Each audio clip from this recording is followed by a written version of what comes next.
Hello there, everyone. Another blank weekend, sadly for the U's, thwarted by the weather, as were many teams around the southeast, I guess. Very difficult for groundsmen and officials, everyone really, to deal with. Been a struggle the past few weeks. Nevertheless, we crack on. We're going to give Chris a break from media duties this week and do something a bit different. I'm going to speak to Bobbi-Jay Deegan, who's our men's first team performance coach. Many of you will have seen Bobby out there with the team on match days, getting them ready for the game. There's so much more that goes on behind the scenes, prepping the lads up for those games. And I, for one, have been quite interested to find out all about it. So we'll get Bobby up here. I hope you find it interesting as well. It's a little bit different. And we'll give you an insight into what goes on to get the team match fit and raring to go for those Saturdays and Tuesdays. So stick around, I'll go and get him, and I'm sure you'll find it very, very interesting. Hello there. Right, Bobby has now joined me, and as I previewed, we're going to be talking about the performance and performance analysis side of what goes on here at Hastings. You see Bobby out there on the pitch on match days. As I said, there's a lot that goes on behind the scenes as well, and we're going to be talking about that. So firstly, Bobby, welcome to the PA bot. Thank you for having me. What do you reckon? Yeah, great view. Good view, isn't it? Yeah, it's nice and cosy. Yeah, Lovely down good. with the place. We've got the heater running, so that might be, you might hear that slight fan noise in the background, but, it's cold. So we'll start with your background, really, Bobby. What brought you into the world of performance and performance analysis and performance coaching? So a lot of it come from a choice between trying to play in football and realising a career would only take you to about 30, 40 years of age, whereas you can do coaching, you can do anything to do with what I did, performance. We can prolong your career a little bit longer. So I was playing, I played Hastings, I played Respawn at the academy levels. And then I went to University of Brighton. And I studied 3 years sport and exercise science, got my undergrad degree, and then I wanted to go further. So I went in and did my applied exercise physiology master's degree. I completed that in the lockdown year. It's February 2021. I was looking and applying for jobs and not quite getting there with experience and stuff. So I actually reached out to Aggie in 2021 and said, like, I know what you're doing at work. The work at Hastings you're doing is really good. Yeah. Are you by any chance looking for a sports scientist? I'd love to come in and stuff like that. And Aggie said, the staff have been talking and stuff like that, and they were looking at getting one in anyway. So I kind of messaged perfect timing. Then I've been here since. So it's 3 years now. Yeah. 3 managers, back to the same one who got me here. Yes.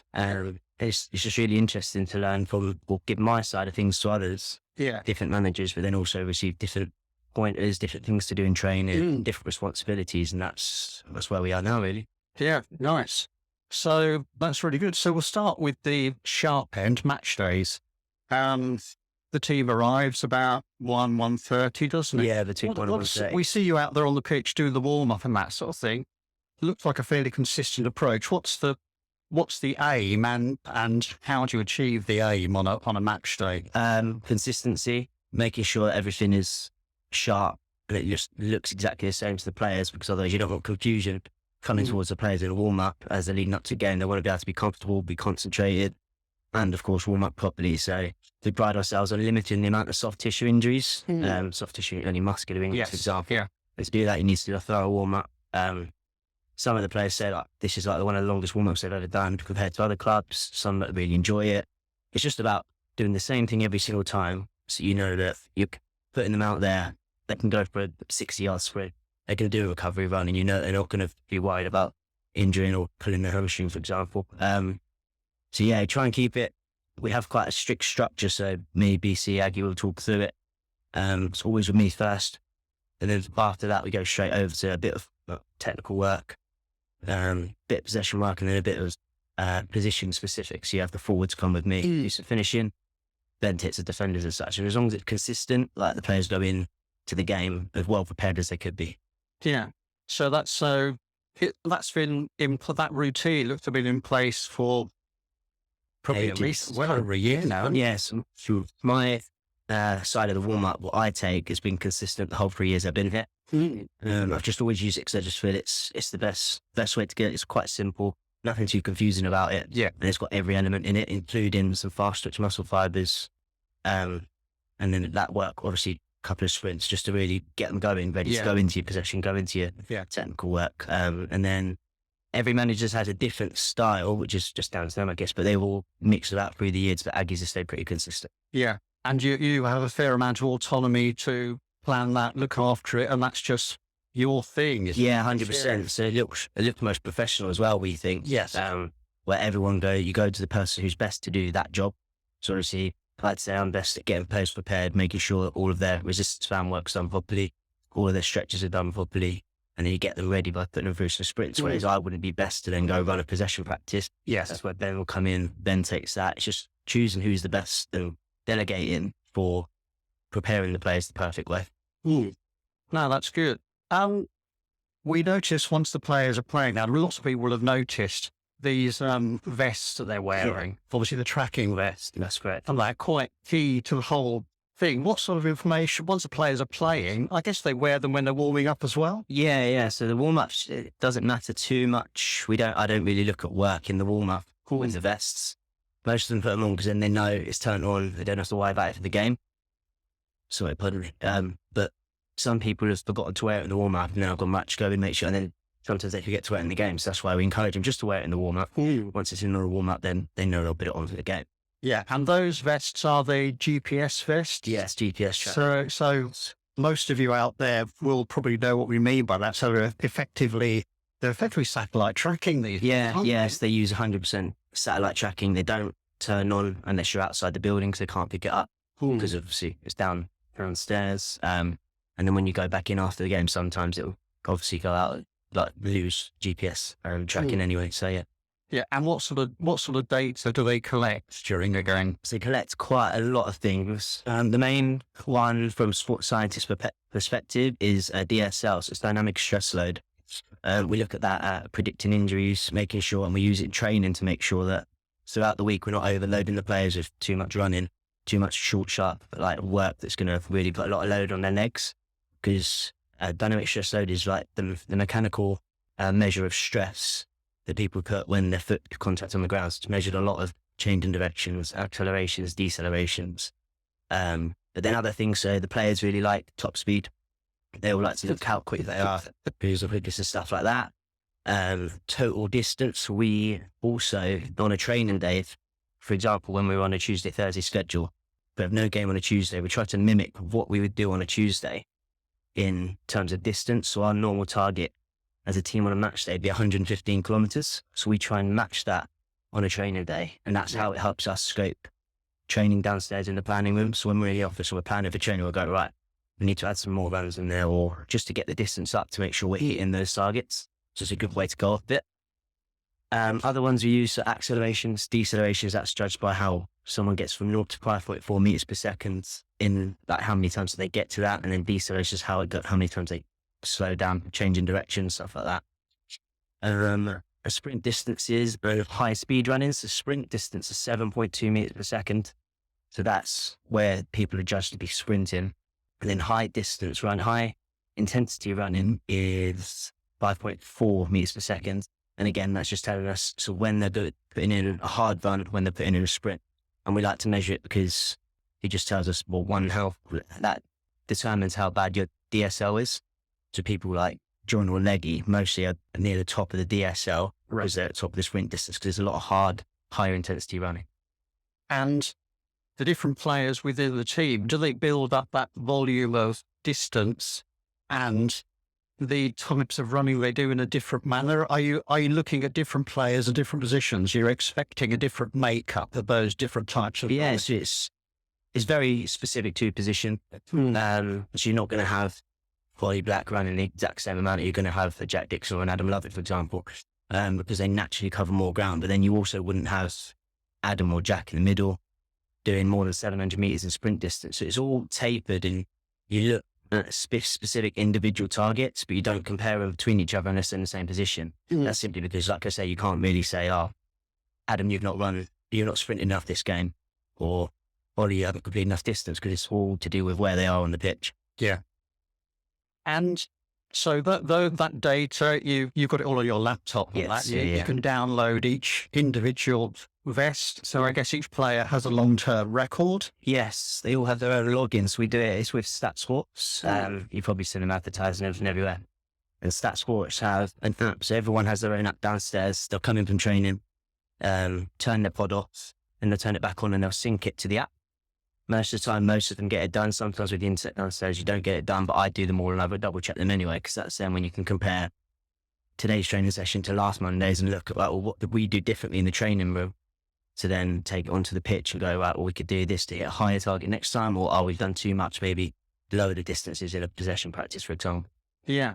And those vests, when the players, some of the players come in all the time, some of the players come in less than others, do they take the vests with them when they're training out and about, or do they tend to live in the building? They always live there, yeah. So I'm in control of them. It's just then because if people accidentally forget, which happens if you're up early for work or whatever, there's no excuses. The players have got no excuses because they're here. They're here all the time. So on an optional session, it just means that the people who come in for an optional session get one more bit of data onto their profile as such. Yeah. And so those sessions that you do here and the players do out and about, the work that goes on behind the scenes, do you plan regimes for individual players and plan everyone's regime differently, or by position, by age? I think we've talked a couple of times about experience. So you've got some very young, say Finley, and players like that, through to players like Jack Dixon with years under their belt, and they must know what works for them. How do you manage that? Individualized. So start of every season, we do obviously pre-season testing. So we go through baseline fitness levels, baseline fat percentage levels, sprint tests, agility tests, all that sort of stuff. And then that helps me tailor a program towards someone. So I individualize every player's program at the start of the season. But when you start catering to different individuals' needs, I put like a message in our group and say, look, I'm going through player programs right now. Who would like one, please message me. And then, like, if you have access to a gym, or if you don't, we can do home workouts, we do gym workouts. And then put together it's like a little, I call it a mesocycle, which is around 6 weeks for the plan. They'll then use that because I've given them someone who wants to, or I think they could be a bit faster. We'll give them a lot of plyometric, fast twitch, muscle fibers stuff. So single leg box jumps, your walking lunges and stuff like that. And then we revisit it when we retest and stuff like that. So, like, going back to what you said about who would and wouldn't have a program, I leave it completely to them. It's all about who wants it, and I'm not going to spend my time to put together a program for someone who didn't want it anyway. So that just then marches. So a lot of our players this year, I think I ended up doing almost the whole squad at the start of the season. Wow. They're all really into it, and loads of them are making really good progress in the gym right now. So most of them I don't make them go to the gym outside of it, because we're in 3 times a week. So I hold 3 gym sessions here in the social club a week. So that's more than enough to get what they need for the strength gains and stuff like that. That if they want to do stuff outside, then it's brilliant, but it's not awesome. Yeah. So I guess people can imagine the pattern of play practice, the playing practice, the running people do. What sort of gym do you do for football? Because footballers these days, they're pretty lean, they're pretty trim, aren't they? They're not. I think obviously some of them are big lads, but they're surprised. They're small. I always think they're smaller than you would think they would be. Do you know what I mean? So how do you manage that? Make them super strong, but they're lean, Keep lean. and A lot of it is don't go into bodybuilder weight training, because as soon as we start adding weight and adding loads of reps, they'll balloon out. They'll lose their mobility. They'll lose their agility. They just become slower. Yeah, they're strong, but no, you can't make that recovery run because you're too heavy. So we cater it so that depends what days we're in. So at the minute, like we've spoke before, splits on a Monday, Wednesday, Thursday. So normally, or Wednesday's the ideal day to get some power work in. So that's where we start doing a lot of explosive power work on the lower limbs. So your box jumps, your single leg box jumps. We do lunge jumps, all that sort of stuff. It really builds a lot of explosive power, not slow and control. It's more explosive movement, for example. And then we like to get in a functional training, and another session we do is almost like a rehab, prehab kind of session. So when we have gym on a Monday and there's a game on a Tuesday, we won't do no weights. It'll be completely prehab and mobility work. So a lot of stretching, a lot of the boring stuff, laying down, paired work. So you know that someone's pushing you to just do your strengthening work. So a lot of our players really enjoy hip mobility exercises. So when we're in there, we do a lot of stretching, then we'll go to hip mobility, or we'll go to ankle proprioception for players that always have weak ankles and stuff like that. So it's just preparing them for the match ahead. So it's not so much going to the gym with bodybuilder training. It's more going in there to taper it towards football. Yeah. And recovery is important. Yeah. Nutrition is important these days. What do you do with the lads in terms of their recovery after games and nutrition around their whole lifestyle, really? You can't really control it. Obviously, part-time, it's still in a part-time league. It's still step 3. So we don't see them or get enough contact time with them on a daily basis for us to control food. What we do is food after training. Every training session we have to do optional training sessions. We buy protein shakes and stuff like that to just aid the muscle recovery after a session. Yeah. In terms of recovery, most of the time we encourage, especially after games on a Saturday, that Sunday people get out or get on the roller, get on a bit more mobility in the gym, go for a swim, ice baths, all that sort of stuff, just to aid the recovery and gain those 1% that other teams wouldn't be doing. And that's basically what we encourage. So I used to send out, now people, they already know what they're doing because they're all really professional anyway. It was like a little Word document with a point system. So it was 50 points you had to achieve, and it was like 20 points if you go for a swim, 20 points if you go do some stretching or jump on a roller, high protein meal within 2 hours of the game, 10 points and all that sort of stuff. It just gave them an idea of what they needed to work to get that 50 points, which would maximise their recovery.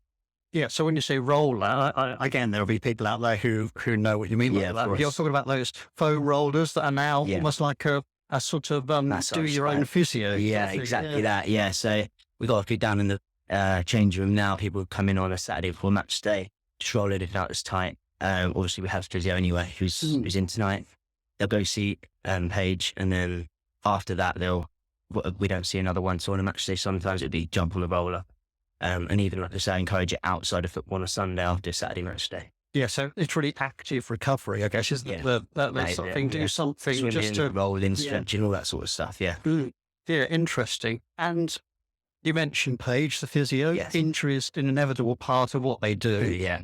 How do we manage? I know, when we've got people like, they've got very long-term injuries like Tom Chalmers had, medium-term like Tommy Pack, and obviously then day-to-day niggles. How do you manage those? Well, very closely with Paige. Paige is really good. She really knows her stuff, and she's really detailed and thorough. So a lot of it will be constant communication about when we can start doing little bits with players. So Tom's on was a long one. Obviously it was almost a year to the day from his injury. And it was 9 months from his operation. So it's a lot of patience and making sure that when people are getting there and you feel like, we're starting to get on here, we can get the falls out soon. It's more trying to stay grounded, speaking to Paige, Paige will speak to herself. And of course, we talk about Tom, for example, and then we go, right, well, we've rested and recovered now. We go again Thursday, for example. Yes. Get back in the gym, do your knee strengthening stuff. So it's just all about speaking together and then coming up with the exercises that are most beneficial to him, what stage of rehab he's on. So for semi-pro players, it's very important for them to know when they're injured, very important to know that the club's on their side and backing them. I guess that must be quite a big part of it, mustn't it? The psychological side of coming back for an injury of any sort. With a long-term one especially. And any setback, as soon as you get a setback, you then think you're back to square one, when really, like, for example, when Tom had his setback, he's like, you're not back to square one, this is a little setback, but you're way ahead of, don't think that we have to go through everything again. Just being patient, coming in and doing it again. And that's one good thing about our club is that whether you're injured or not, you can always come into training. So I reckon Tom's probably just like 5 training sessions in a year, where he's always coming, he's always worked with me instead. Yes. It doesn't matter, because we give them the opportunity that if you're not able to train with the first team because you've got a niggle, you come in, you can do strengthening stuff with me, you can do one-to-one stuff where we work on just getting that match sharps back before you return to the tree. Yeah, and that keeps those personal relationships going as well, doesn't it? And that involvement, which must be so important for everyone. Even like I say, so Tom's injury, we had young Harry Howes. Yes. Who'd done his ACLs, work with him closely as well. And throughout, they weren't coming training, but they were still coming in, meeting me, going to the gym with the social side as well, which is brilliant. Yeah. And also getting their good work done. But hats off to both of them, because they actually listened to everything and took everything on board that I'd given to them, that Paige had given to them. But they were also doing it outside of football as well. messaging me like constantly, like, oh, I've done this today, got on the bike today, swimming for the first time today. It was all little milestones that got them back to where they were, which is brilliant. Yeah, I think one thing that I found quite fascinating is across the whole group and dealing with players is that their desire to improve. There is a professional attitude, and lots of them have jobs, lots of them are at college, that sort of thing. But their application to the whole business is just enormous these days, isn't it? Yeah, definitely. Yeah, it's a big commitment. That they're all looking. You want to kick on, most of them, and that's why they come to the gym. That's why they come to optional trainings. It's just keep grafting, and it'll pay off. And a lot of them are showing that on the pitch now, which is big. It's a big positive. Yeah.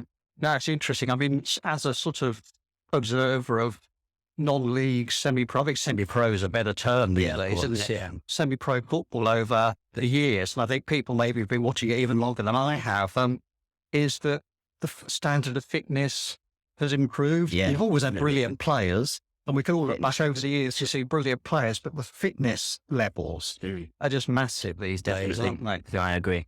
I think that just comes with the increase in demand of the sport.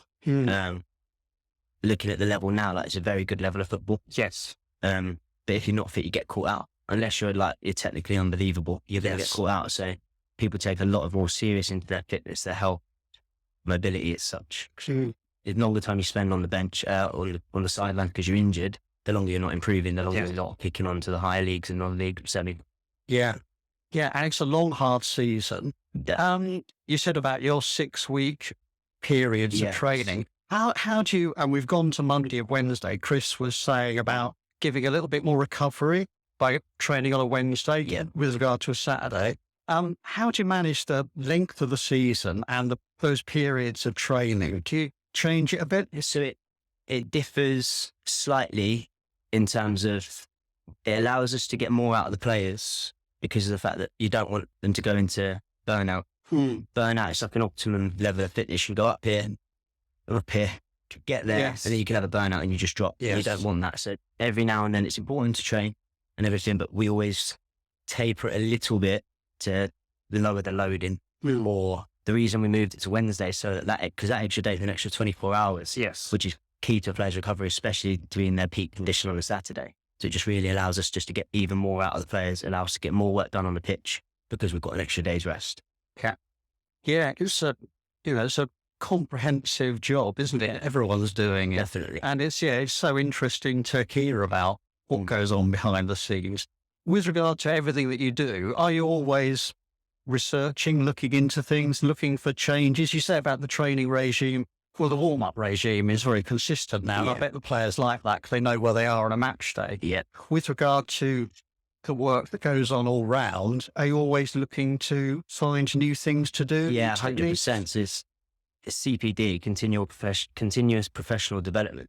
It's just a lot of reading, pretty much. Looking into new techniques, looking into different ways to, let's just say, make training more spontaneous. So we're not just doing running, couple of stretches, couple of sprints, and then you're into the ball work. It's more incorporating different things like an element of fun. A lot of, like for an example of a potentiation stage warm-up would be 2 teams. It's a noughts and crosses game with bibs. So you put your cones out and they've got to sprint over, put your bibs in like a noughts and crosses type style game. And it just makes it fun. It mixes it up for them. So they know they're not coming in like, another long day. Yeah, so as long as you mix it up and then make it more fun. I always find making sure that you put races in or a competition, then you get the most out of the players and have the most fun. So Yes, I can imagine a few of them probably quite enjoy that. You can see that in their personalities. They're probably competitive. And if I start chucking in like, the loser's doing 10 press-ups, that's it. Handbags, it's crazy. Yeah, I can imagine. Yeah, brilliant. And so all that going on there. And from your point of view, how do you see your career progression from here? I mean, obviously we don't want you to leave but you must, you've gone full in on this. You're taking it, you're all operating in a professional manner now. So where do you see yourself? I'd like to go full-time football.